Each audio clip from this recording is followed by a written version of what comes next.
بسم الله الرحمن الرحيم وما خلقت الجن والإنس إلا ليعبدون قال رسول الله صلى الله عليه وسلم طلب العلم فريضة على كل مسلم صدقت وباركت يا رب العالمين الحمد لله رب العالمين আলহামদুলিল্লাহ আন্নুর আবাসিক হাফেজিয়া পাথারিয়া মাদ্রাসার উদ্যোগে এক ঐতিহাসিক ইসলামী মহাসম্মেলন। উক্ত সম্মেলনে দেশবরেণ্য উলামায়ে কেরামগণ তাশরীফ আনবেন। প্রধান মেহমান হাফেজ মাওলানা রফিকুল ইসলাম মাদানী সাহেব দামাত বরকাতুহু আলিয়া। নাস্তিক বেঈমান বক্তারা ইহুদিরা অনেক ষড়যন্ত্র করে আলেম ওলামাদেরকে থামাতে পারে না, কথা বলেন ঠিক কিনা? মুসলমান আল্লাহর নাম বেশি বেশি জপতে হবে, আল্লাহর নাম বেশি বেশি জপতে হবে। মুসলমান ভাইরারে আমার, নবীজির ভালোবাসা, নবীজির প্রেম, নবীজির মহাব্বত মায়া আমাদের অন্তরে আনতে হবে। কেমন নবীজিকে ভালোবেসেছিলেন, আমার সময় খুবই সংক্ষিপ্ত।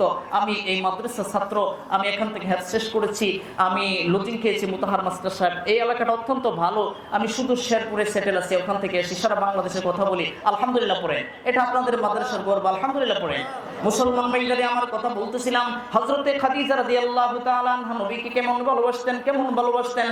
হযরতে খাদিজা রাদিয়াল্লাহু তাআলা আনহা একদিন বাড়ির ভিতরে অবস্থান করতেছেন, মায়ের নবী রাহমাতুল লিল আলামিন বাহির থেকে দ্বীনের দাওয়াত দিয়ে দ্বীনের কাজ শেষ করে আসতেন। দ্বীনের কাজ শেষ করে আসার পরে বলতেছে, আরে খাদিজা, ঘরের ভিতরে কোনো কি অবশিষ্ট খাবার আছে নাকি? সারাদিন দ্বীনের কাজ করার কারণে বড় ক্লান্ত হয়ে গেছে। এই ঘটনাটা শেষ করে, এই কথাটা শেষ করে, মায়ের নবীর মহব্বতের কথাটা শেষ করে আমার আলোচনা শেষ করবো ইনশাআল্লাহ। এবার রাহমাতুল লিল আলামিন মায়ের নবী ডাক দিয়া কই, ও খাদিজা, ঘরের ভিতরে কিছু আসেনি? হযরতে খাদিজা রাদিয়াল্লাহু তাআলা আনহা বলে, মায়ের নবী গো, আল্লাহু আকবার, মায়ের নবী গো, ঘরের ভিতরে অবশিষ্ট কোনো খাবার নাই। ঘরের ভিতরে অবশিষ্ট দুই চারখানা খেজুর আছে, আর ছোট্ট এক পেয়ালা দুধ আছে। আমাদের যে বকরিটা ছিল, এই বকরি থেকে অল্প কিছু দুধ দহন করেছি। মায়ের নবী রাহমাতুল লিল আলামিন বললেন, খাদিজা, এইগুলি উপস্থিত করো। হযরতে খাদিজা রাদিয়াল্লাহু তাআলা আনহা উপস্থিত করলেন। উপস্থিত করার পরে দুইটা খেজুর আছে, এবার একটা খেজুর মায়ের নবী রাহমাতুল লিল আলামিন তিনি খাইলেন, আরেকটা খেজুর দিলেন হযরতে খাদিজা রাদিয়াল্লাহু তাআলা আনহাকে। হযরতে খাদিজা রাদিয়াল্লাহু তাআলা আনহা বলে, মায়ের নবী গো, আমি খেয়েছি, আপনি খান, আপনি সারাদিন দিনের অক্লান্ত পরিশ্রম করেছেন। ও মায়ের নবী রাহমাতুল লিল আলামিন, এখন আপনি খান, আমি খাইবো, আমি খেয়েছি। এবার মায়ের নবী ডাক দিয়ে কই, খাদিজা, আমার নিজ হাত মুবারকে তোমার একটা খেজুর খাওয়াই দিতে চাই। কারণ হযরতে খাদিজা রাদিয়াল্লাহু তাআলা এমন একজন মহিলা, বন্ধুরা আমার, এমন একজন মহিলা, মক্কার জমিনের সবচেয়ে ধনাত্মক ব্যক্তি, একজন ধনী ব্যক্তি, একজন মহিলা। ও বন্ধুরে, মায়ের নবী রাহমাতুল লিল আলামিন যখন খাদিজা রাদিয়াল্লাহু তাআলা আনহাকে বিবাহ করলেন, ওনার সমস্ত সম্পদ মায়ের নবীকে দিয়ে দিলেন। মায়ের নবী আল্লাহর রাস্তায় বিলীন করে দিয়েছে, সুবহানাল্লাহ। এবার হযরতে খাদিজা রাদিয়াল্লাহু তাআলা খাইলেন, মায়ের নবী লক্ষ্য কইরা দেখে, মায়ের নবী তাকায় দেখে, আহারে, খাদিজা রাদিয়াল্লাহু তাআলা এর গায়ের ভিতরে যে কাপড়, এই কাপড়ের ভিতরে এতটা তালি হইছে, এতটা জোড়া হইছে, এতটা তালি হইছে, এতটা জোড়া হইছে, এখন ছিঁড়ে গেলে আর কোনো তালি দেওয়ার ব্যবস্থা থাকবে না। এর বন্ধু দিলের কান দিয়ে, মায়ের কান দিয়ে শুনবেন, হয়তো পারে আমার আপনার জীবনের এটা শেষ বয়ান। ও বন্ধু, রাহমাতুল লিল আলামিনকে কেমন ভালোবাসতে হবে, কেমন ভালোবাসতে হবে। হযরত আম্মা জান খাদিজা রাদিয়াল্লাহু তাআলা আনহার দিকে তাকায়া দেখে, শরীরের ভিতরে এত তালি ছিঁড়ে গেলে আর তালি দেওয়ার কোনো ব্যবস্থা থাকবে না। মায়ের নবী চোখের চোখের পানি ফেলে আর কয়, খাদিজা রে,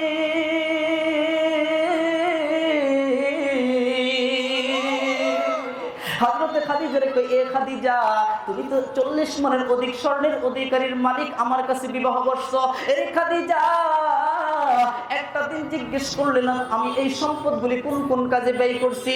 এরে খাদিজা, তোমার শরীরের কাপড়ের পরনের কাপড় নাই, একটা দিন বললে না মায়ের নবী কাপড় নিয়ে আইসেন।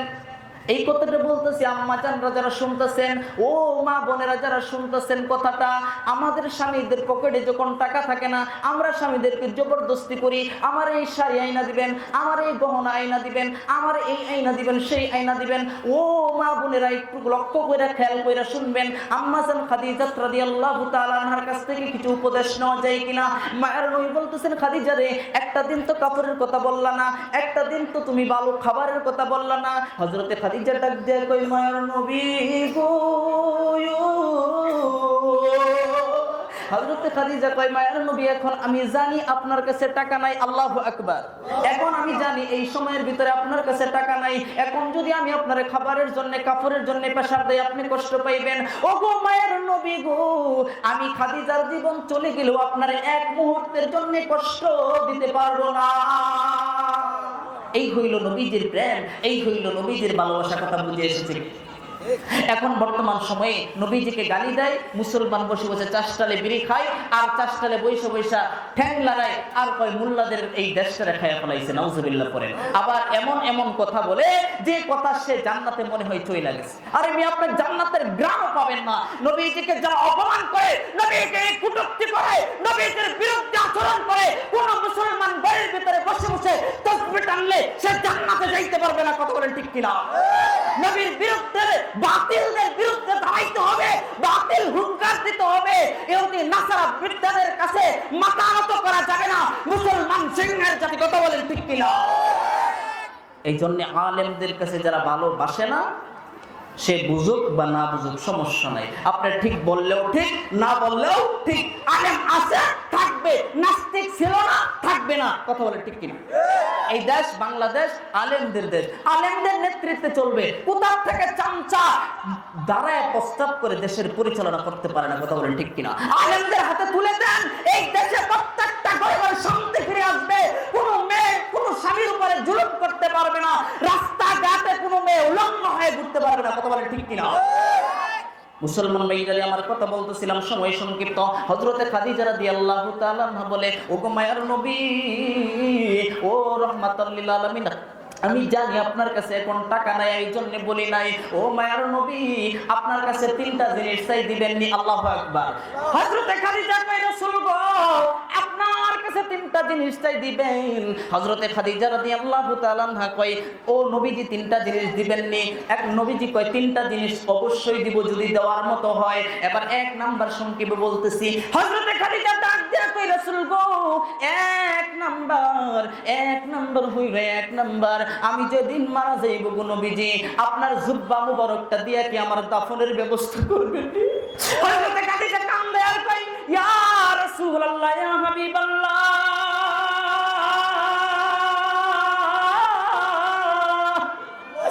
আমি যেদিন মারা যাইব গো নবী, আমার কি আপনার জুব্বা মুবারকটা দিয়া দাফন করবেন নি? মায়ের নবী কান্দে আর কই, খাদিজা দিলাম। দুই নাম্বার গো নবীজি, আমি যেদিন ইন্তেকাল করব, ইন্তেকালের পরে আমাকে আপনি নিজ হাতে কবরে নামাইবেন, আপনি কথা দিয়ে দেন। নবীজি কই, খাদিজা কথা দিলাম। তিন নাম্বার, ও মায়ের নবী, আমারে মাটি দিবেন। মাটি দেওয়ার পরে আপনি সাথে সাথে সাহাবীদের সাথে ঘরে আসবেন না, কিছুক্ষণ অপেক্ষা করবেন। কিছুক্ষণ অপেক্ষা করার পরে আমার কবরের চারপাশটা একটু হাঁটবেন। মায়ের নবী কথা দেন আপনি আসবেন না। মায়ের নবী কই, খাদিজা, আমার জন্য তোমার সমস্ত সম্পদ বিলীন করে দিলা। এই এত এত সম্পদ আমি কোন কাজে ব্যয় করলাম? একটা দিন জিজ্ঞেস করলেন, আরে খাদিজা, এ খাদিজা, আমি তিনটা জিনিস কথা দিলাম, তবে আমি মায়ের নবীর জানতে ইচ্ছে হয়। এ খাদিজা, আমায় মায়ের নবীর জানতে ইচ্ছে হয়। এ খাদিজা, তিনটা জিনিস যে চাইলা তার কারণ কি? এক নাম্বার, আমার জুব্বাটা কেন চাইলা? হযরতে খাদিজা কান্দে আর কয়, মায়ের নবী গো, আল্লাহু আকবার, ও মায়ের নবী, আমি খাদিজা বড় পাপী। আমি খাদিজা ইন্তেকাল করার পরে আপনার জুব্বাটা দিয়ে যখন আমার দাফন করবেন, বাজারের কোনো কাপড়ের প্রয়োজন নাই। ও গো মায়ের নবী, আমি খাদিজা যদি কোনো কারণে জাহান্নামী হয়ে যায়, জাহান্নামের আগুনের এত বড় সাহস নাই যে আপনার জুব্বা বের করে আমি খাদিজার গায়ে আগুন লাগবে। আল্লাহু আকবার। মায়ের নবী কই, খাদিজা, এক নাম্বার বুঝলাম। এবার 2 নাম্বার যে খাদিজা তুমি চাইলা, এই খাদিজা 2 নাম্বার যে তুমি চাইলা, 2 নাম্বার আমি নিজ হাতে কেন তোমার কবরে নামাইবো এবং 4-5টা কেন একটু ঘুরবো। এবার কয় মায়ের নবী, আমি খাদিজার কোনো পাপের কারণে যদি আমি ধরা খায়া যাই, আমি শুনেছি যদি বেদবাজি ব্যক্তি কবরে যায়, যদি সুদখোর ব্যক্তি কবরে যায়, যদি জিনাখোর ব্যক্তি কবরে যায়, যদি দায়ুস ব্যক্তি কবরে যায়, মাটির 2 পাশের মাটি এমন জোরে চাপ মারবে মায়ার নবী গো, এই খাদিজার যেন চাপ না দিতে পারে। আপনি যখন আমার কবরে নামবেন, আমার কবরের মাটিটা কদম মুবারক দিয়া পাইবেন, আপনি আমার কদম মুবারক কবর মুবারকে যখন আপনার কদম টানে রাখবেন, কবরের মাটির এত সাহস নাই, কবরের মাটির এত স্পর্ধ নাই, আপনার কদম মুবারকের পায়ের ধুলি বেদ করে আমি খাদিজাকে চাপ দিবে। আল্লাহু আকবার। হযরত খাদিজা কান্দে আর কই, ও মায়ের নবী রাহমাতাল লিল আলামিন, জানেন আমি 3 নাম্বারটা আপনারে কেন দাঁড়া খরাইতে বললাম, কেন দাঁড়া খরাইতে বললাম মায়ের নবী গো, আমি খাদিজা যদি কবরের ভিতরে 3টা প্রশ্ন যদি না দিতে পারি গো মায়ের নবী, ও রাহমাতাল লিল আলামিন, আমার যদি প্রশ্নের জবাবগুলি দিতে যদি কষ্ট হয়, যদি প্রশ্নের জবাবগুলি দিতে কষ্ট হয়, 1 নাম্বার প্রশ্ন করবে মার রব্বুকা, 2 নাম্বার প্রশ্ন করবে অমন দিনুকা, 3 নাম্বার প্রশ্ন করবে নবিয়ুকা সাল্লাল্লাহু আলাইহি ওয়াসাল্লাম, তোমার ধর্মকে, তোমার রবকে, তোমার নবীকে। এই 3টা প্রশ্নের জবাব যদি আমি খাদিজা কোনো গুনাহের কারণে যদি না দিতে পারি গো মায়ের নবী রাহমাতুল লিল আলামিন, আমার পক্ষ থেকে আপনি জবাব দিয়ে দিবেন। আল্লাহু আকবার।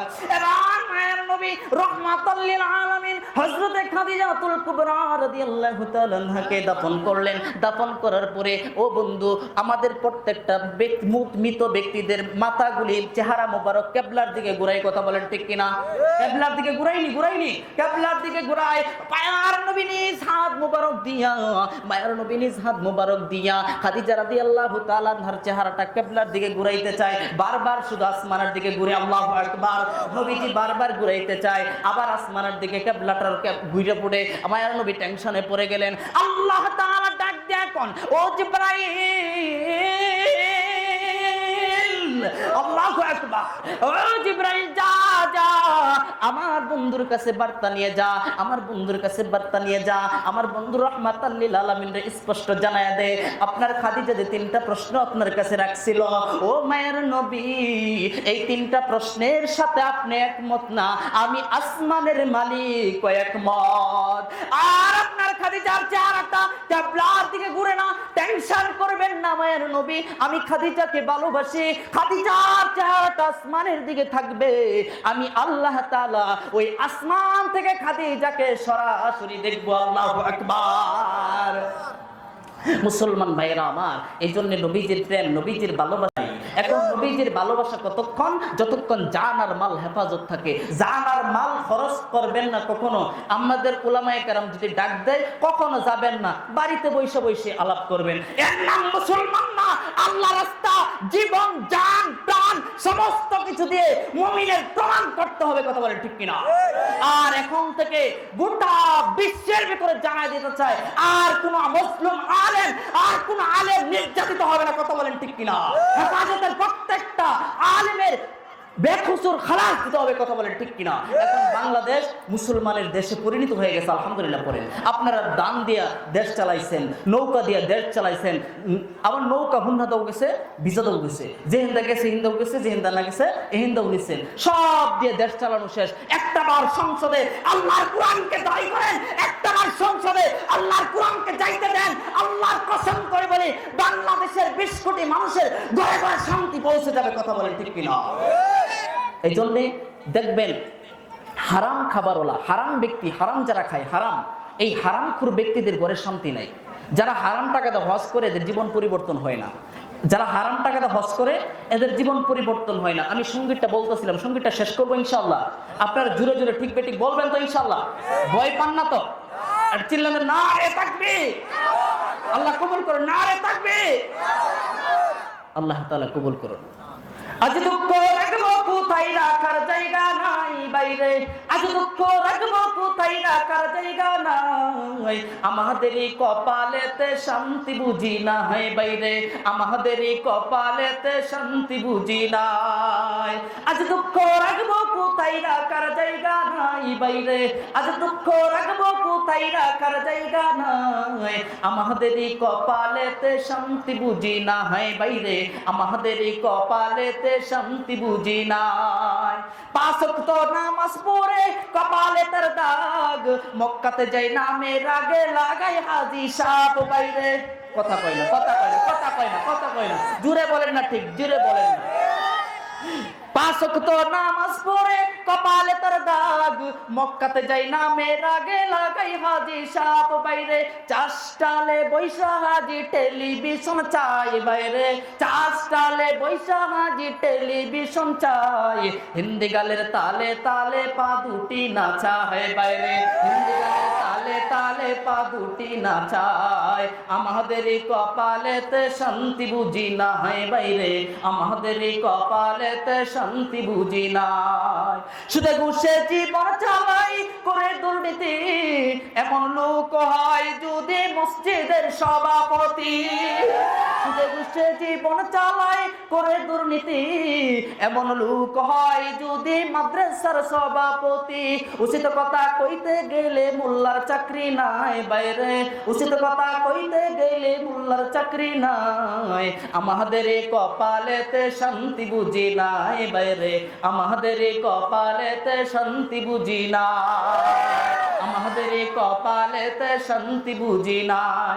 সুদে ঘুষে জীবন চালাই করে দুর্নীতি, এমন লোক হয় যদি মসজিদের সভাপতি।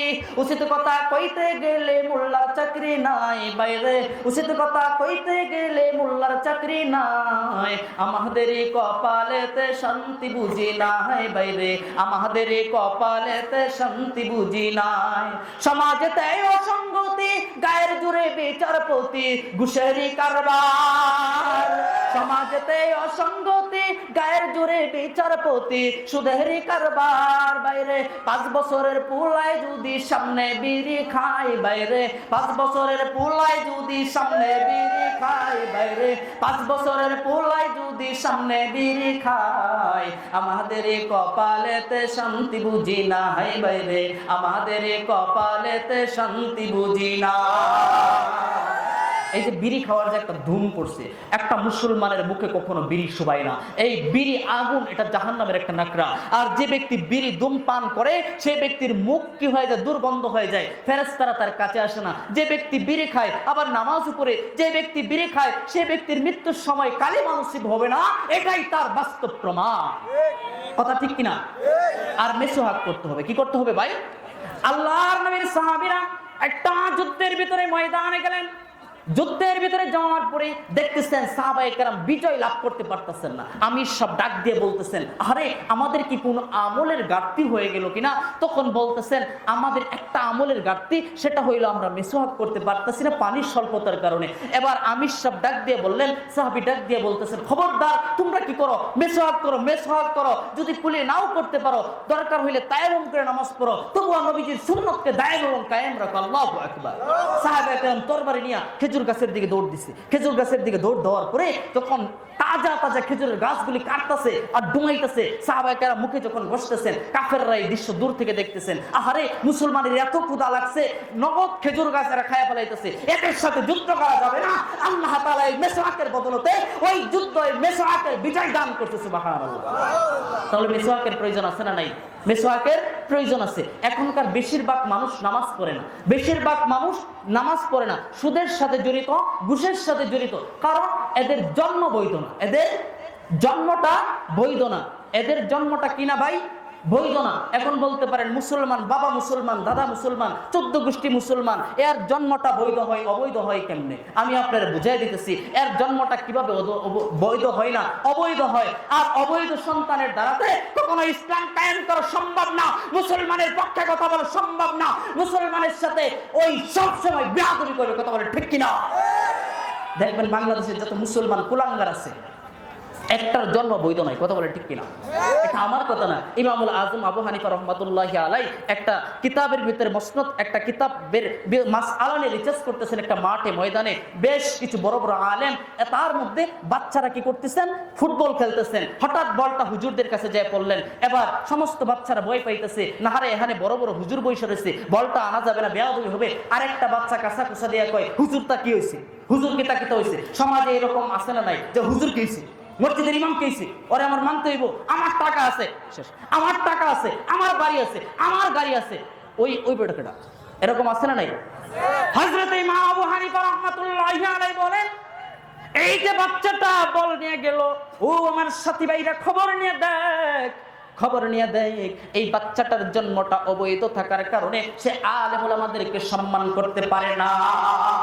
খবর নিয়ে দেখে বাচ্চাটার জন্ম বৈধ অবৈধ। আমি কথা 1 মিনিটে শেষ করছি, সেটা হচ্ছে যে আমাদের বেশিরভাগ মানুষের জন্মটা অবৈধ কেমন হয়, কারণ বিয়া করা ফরজ, বিয়া করা সুন্নত, এবং কি যার টাকা পয়সা হয় সে তার উপরে কি বিয়া করা ফরজ বা সুন্নত। বিয়া করা হ্যাঁ সুন্নত, এটা সবাই জানে, কিন্তু বউরে পর্দায় রাখা এটা ফরজ, এটা সবাই জানে না। কথা বলেন, কথা বলেন। একটা ভালো মানুষের বউ বেপরদা থাকতে পারে না। কথা আমি শেষ করতেছি। 1 নাম্বার, একটা মুসলমান সন্তানের যখন আপনি বিবাহ করাইবেন তখন নবীজির সুন্নত অনুযায়ী বিবাহ করাইতে হবে। কথা বলেন ঠিক কিনা। 1 নাম্বার সুন্নত কি, গায়ে হলুদ, গায়ে হলুদ দেওয়া এটা নবীজির সুন্নত, ঠিক না। নাচানাচি করা, বক্সাইল, এটা নবীজির সুন্নত, এটা হারাম, এটা সম্পূর্ণ কি হারাম। মুসলমান করে কি করে না, আপনি পয়েন্ট মনে রাখবেন, আমি অবৈধ প্রমাণ করে দিব। আর না হয় শুধু শেরপুর থেকে আইসা আপনার অযোধ্য যদি কথা বলি আপনারা বাইরে রাখবেন। এই জন্য এই যে বিবাহ বাড়িতে, বিয়া বাড়িতে যে অবৈধ নাচানাচি হয়, ছেলে মেয়েদেরকে গায়ে হলুদ, এটা সম্পূর্ণ হারাম। আর একটা ফরজ কাজ ইবাদতের ভিতরে যদি আপনি হারাম ঢুকায় দেন, সেটা ইবাদত থাকে। আর একটা বিবাহ সম্পর্কটা এমন একটা বিয়ার সম্পর্ক, এমন একটা বিয়ের সম্পর্ক যে তার সারাটা জীবন একান্ত উৎপত্তি হয়। 1 নাম্বার বক্স গায়ে হলুদ করে। 2 নাম্বার ছেলের সাধ্যের বাহিরে যৌতুক ধরে, মানে দেনমোহর ধরে। ছেলে ইনকাম করে 10,000 টাকা মাস, তাকে ধরছে কত, তাকে ধরছে 10 লক্ষ টাকা দেনমোহর, বলে বউ ছেড়ে দেব, বউ ছেড়ে দিব, এটা করা যাবে না। আর দেনমোহর ধরতে হবে, ছেলের দেনমোহর বউকে অবশ্যই অবশ্যই আদায় করতে হবে। এখানে কয়জন লোক হাত তুলতে পারবেন যে আমার বউয়ের দেনমোহর আমি দিয়ে দিছি? হয়তো 2-4 জন তুলতে পারবেন, একজন তুললে দেখান তো যে আমার দেনমোহর আমার বউয়ের দেন। মাশাআল্লাহ, একজন উঠাইছে, মাশাআল্লাহ, আল্লাহ তাআলা কবুল করে, বলবেন আল্লাহুম্মা আমিন। এই যে বিয়া যারা করছেন, এখানে যারা বিবাহিত তারা একটু হাত উঠাতো দেখি, বিবাহিত যারা, বিবাহিত মাশাআল্লাহ, অনেকেই বিবাহিত, মাশাআল্লাহ, আল্লাহ দানকে কবুল করুন, সকলে আল্লাহুম্মা আমিন। অনেকে অবিবাহিত, আল্লাহ তাআলা এদেরকে বউয়ের ব্যবস্থা করে দেয়, সকলে আল্লাহুম্মা আমিন। এই যুবক, বিবাহ করবা, আগে টাকা ব্যবস্থা করবা, দেনমোহর আগে, বিয়ার আগে, বউ উঠানোর আগে দেনমোহরের টাকা মিলিয়ে দিবা। এই বউ, এই যে তোর দেনমোহরের টাকা, তোকে বিয়ে করলাম, সে হবে আসল পুরুষ। কথা বলেন ঠিক কিনা। নবী কি বলেছেন, দেনমোহরের টাকা আগে আদায় করতে হবে। এখন অনেক পুরুষ আবার বিয়ার রাত্রে মাপ চাই, কি চাই ভাই, মাপ চাই। এই মাপটা কেমন মাপ, একটা আউরের ডাকাত গরু বিক্রি করে এক লোক নিয়ে যাইতেছে, এই লোকের গলার মধ্যে ছুরি ধরে সব টাকা নিয়ে গেছে, আবার খুব দয়া লাগছে, আবার কিছুক্ষণ যায় বলে গলায় ছুরি ধরে বলে তুই আমার মাফ করে দে, তোর টাকাটি নিলাম, যদি মাফ না করিস তোরা মেরে ফেলাম। তখন বলে ভাই টাকা 20,000 কে 50,000 নিল, তোমার মাফ করে দেব। কথা বলে ঠিক কিনা। যারা মাসুল ঘরের ভিতরে বউয়ের কাছে মাপ চাই, ওই আউরের ডাকাইতের চাইতে জঘন্য। কথা বুঝে এসেছে।